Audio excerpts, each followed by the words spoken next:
In this format, the plug slots into the recess in the socket.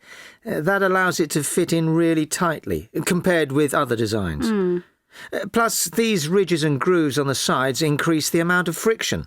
That helps it to resist pull-out forces even more, so it won't fall out of the socket. Yeah, but at the end of the day, how securely do you want it to be retained? If it's held in too hard, that makes it difficult to pull out. That's true. Plus, it could be dangerous.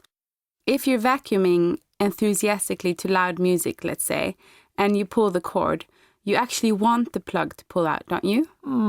Otherwise, you might rip the cable halfway out of the plug or the appliance. So, really, we need to compare the pull-out resistance of all the formats. And determine what the ideal resistance is. Yeah, OK. What else can we say about this one? Well, I guess another advantage is, given that the plug's in a recess, if it gets pulled out just a fraction and the pins are still live, nothing can physically touch them.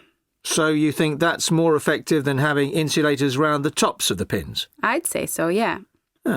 This one's also got covers inside the live and neutral slots. That's a standard feature on more or less every format, though, isn't it?